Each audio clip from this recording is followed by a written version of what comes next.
Data is money. Data is power. There was a building right there, and now it's gone. When all we have left is what we consume reflects our morals.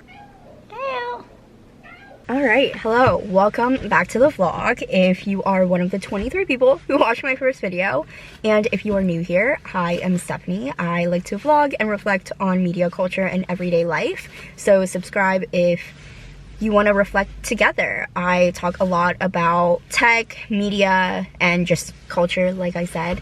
But right now I am on campus. I am a professor of digital studies. I don't know why that was so hard to get out of my mouth, but I'm not on campus to teach right now. I am on campus because I am meeting with one of my interns. I have a podcast, Media Culture and Why We Feel Like Crying So Much, and this semester we have 2 interns.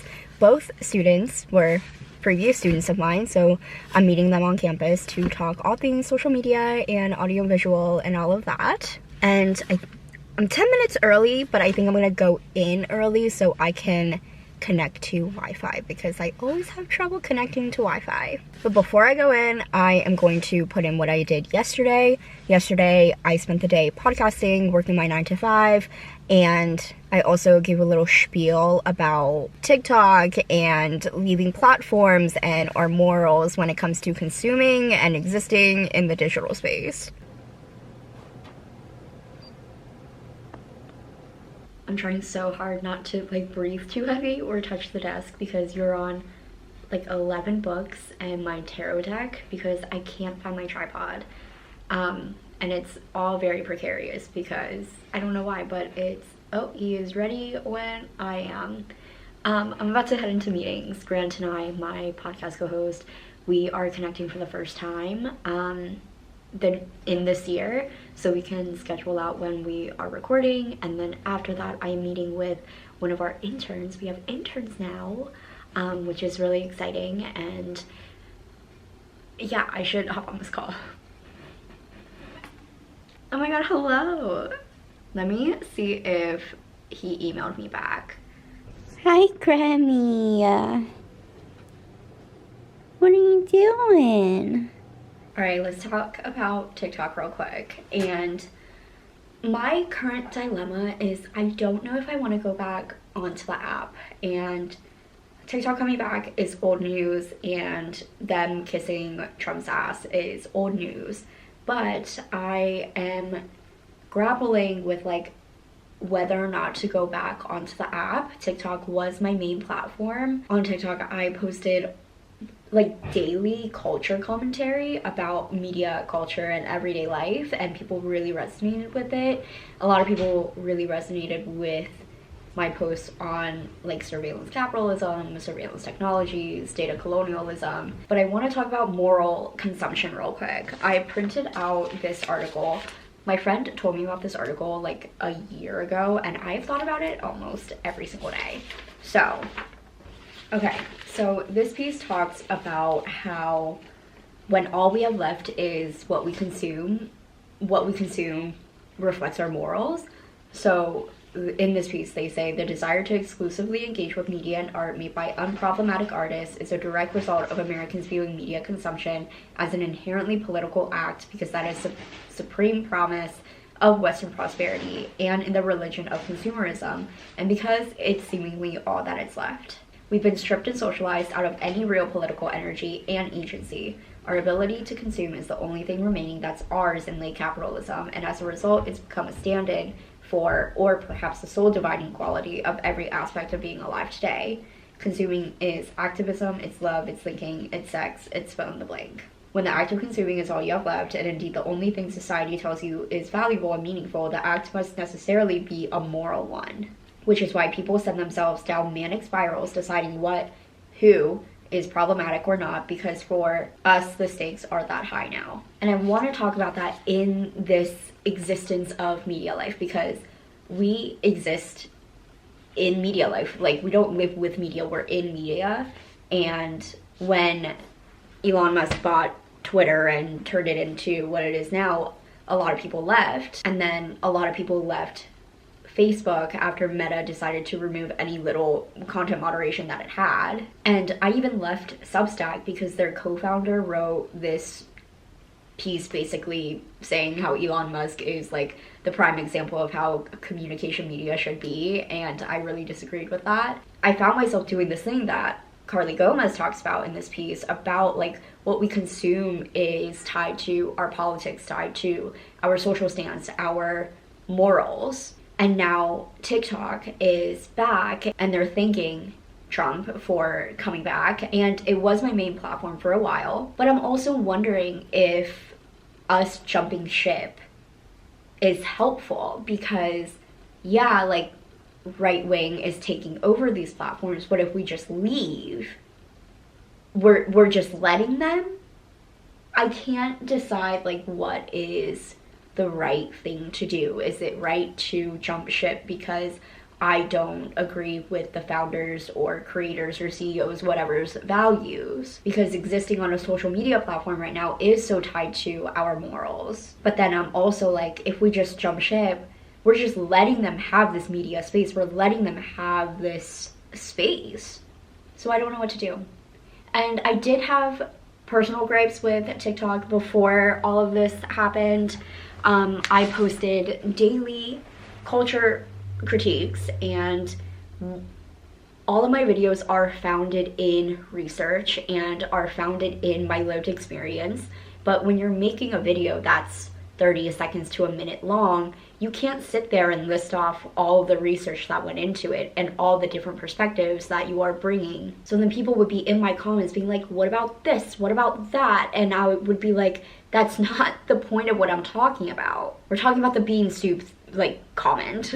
So often I would make a video about how surveillance technologies are collecting data on us, and the Roomba is mapping your house, and people will be like, oh, you do not care about people with disabilities. And I'm like, that is not what I'm saying. What I'm saying is that it's diabolical that these private companies are collecting this much data on, like, let's say if you are coming from that perspective, they're collecting data on vulnerable communities. I've been called so many names because I am not sharing every single piece of research and perspective that I am bringing to my critique. And so I had a gripe with it before the ban or before them thanking Trump for bringing them back. But I also know that TikTok is the main way that I have connected with a lot of people, and the entire point of why I started posting those videos was to encourage people to think critically about the media that we're consuming daily, hourly. We're constantly in it. And so if I'm not on those platforms, like, what is the point? What's up? Look at him. Very cute.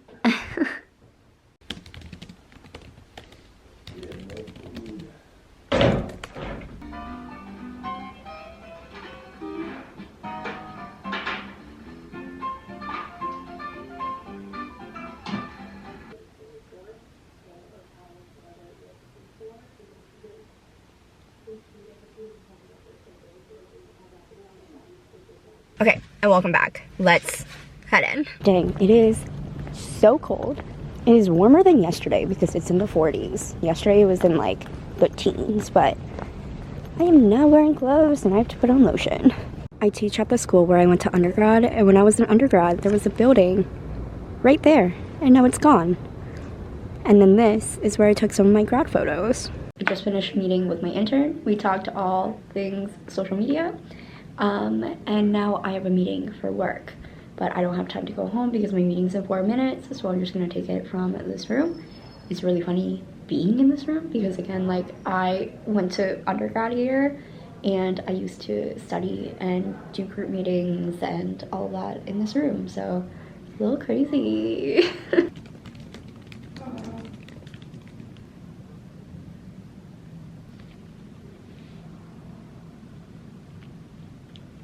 Okay, I'm back at home now. There are so many sounds going on right now. We have the dishwasher running and the dryer running, but I want to talk about data colonialism. I wasn't going to do this in this video because I was like, this is kind of old news, whatever. It's not old news. I don't know what I was thinking, but let me grab my lecture real quick. Okay, so there's an entire podcast episode about data colonialism. It's called What is at Stake Under Data Colonialism. I will link that below. But I also give a modified version of it for class. I have so many. It's about aura. Is this about data colonialism? No, I know I have it. Maybe I didn't just print it out. I know I have it on my phone. Okay, I found it. I just hadn't printed this one out. So everything that we really talked about in our podcast episode and what I'm going to talk about now is based off the book Cost of Connection, How Data is Colonizing Human Life and Appropriating It for Capitalism. This was published in 2019 by Nick Coldry and Ulysses Mejias. And so we're going to talk about the role of data colonialism, and they're pretty clear in that it's colonialism. This is this next iteration of colonizing. So before, a group of people would come onto land and mine and take down trees, like get all of their physical resources like trees, coal, all of that, and then they would turn that into a product to be sold, and then they would take that land and they would move the existing people out. And when we talk about colonialism in the sense of the online world, that is kind of what's going on right now. And so people are saying that data is the new oil. And even right now with this rightward shift towards conservative ideologies on social media platforms, so like X and Meta, they are driving people out. They are taking over these spaces. And so I have a definition here. Data colonialism is the extension of a global process of extraction that started under colonialism and continued through industrial capitalism, culminating in today's new form. Instead of natural resources and labor, what is now being appropriated is human life through its conversion into data. So we are producing data, we are data points. So then when we are talking about Big Brother is always watching, we were talking about the government. We were talking about the government having eyes on us, watching us. This is like panopticon, like surveillance state, all of that comes in. But now what is happening is that these actors are private. They're no longer, well, yes, the government is also doing it, but a lot of private companies are collecting, mining, and selling this data. So how is this set up? I'm just gonna read this. We need not only to reduce islands of information through more connections, but also need to achieve continuous optimization and communication and collaboration through better connections. Connect, in other words, generate societies and economies that are integrated in order to an unprecedented degree. So how do we exist on the internet? We use Google Maps. They know where we're going, point A to point B back to point A to point C. They know our credit history. So if you are using Apple Pay, your credit card information, yes? Hello? Hi? Meh? Meh? Meh? All right. So if you are using Apple Pay, you have your credit card company knowing your purchasing habits because you're using that credit card. And then you also have Apple knowing your credit history and purchasing habits. And then you also have the companies that, like, where you're using your credit card, they know your purchasing habits. What else is on the internet? Like back when I was on dating apps, all of that's on the internet. I've been on Facebook since I was in 8th grade, so they know the books I read, where I was going, all my photos, all of that. They have all of it. There are also documents that I have in the cloud, and that's just like a few examples. So they also define data relations, and data relations are how they ensure informational resources, data for capitalism in areas of human life that previously were not considered direct input for production are now direct inputs for production. So this is where surveillance technologies come in. So before, somebody wouldn't know how many times you opened your fridge, but now these smart fridges count how many times you open your fridge. They have information about your toaster. Roomba has information about how your house is laid out. So these data relations gives corporations a privileged window into the world of social relations and a privileged handle on the levers of social differentiation. States have become increasingly dependent on access to what the corporate sector knows about the lives of those state citizens, reversing the long direction of knowledge transfer from states to corporations. So what is the impact? The impact is that the goal of continuous data appropriation intrudes on the space of the self and changes humanity's relations to external infrastructures. This erases potentially forever the boundary between the flow of human experience and the environment of economic power that surrounds it. This means that the economy touches every single aspect of our lives. We're not just engaging with the economy by going to the grocery store and picking up some green onions, they know how many times we're opening our fridge. And other ways that this comes into play, you go to a workout class. Why do they need to know my house address? And if I have my Apple Watch, not only would Apple know my like health information and when I was going to these workout classes and where I'm going to these workout classes, the workout place also knows. Wegmans tracks my purchases, Sephora tracks my purchases. If I watch a movie, if I rent it on Amazon, Amazon knows, but also because we have a Google TV, Google knows. And then Capital One knows if I rent it. So I'm just gonna end off by reading this paragraph. As natural resources are depleted, social life emerges as the next big reserve of resources available for extraction.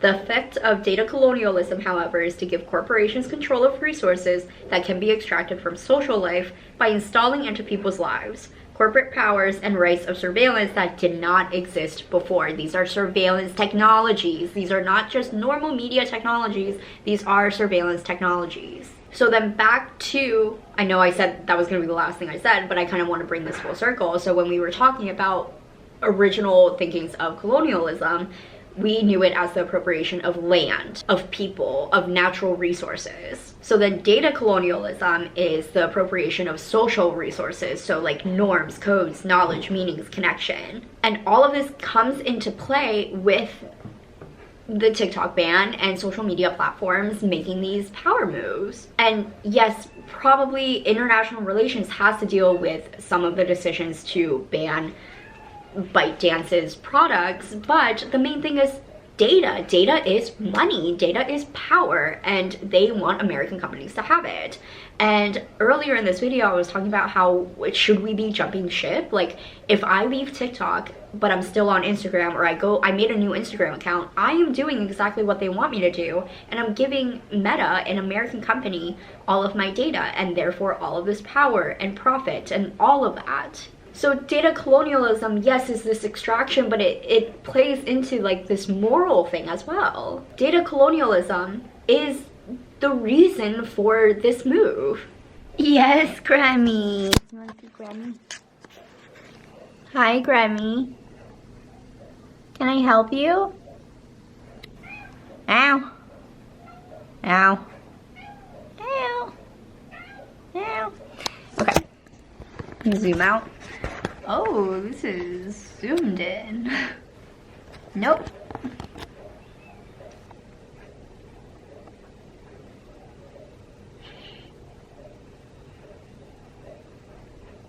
Okay. I'm gonna end off this video here. Thank you so much for watching. Let me know what you think about vlogs mixed in with commentary. I really like vlogging and I love reflecting on media and culture, so I'm hoping you enjoy it. Let me know if there is anything else that you want me to go really deep into. And yeah, if you subscribe, we can reflect on everyday life together.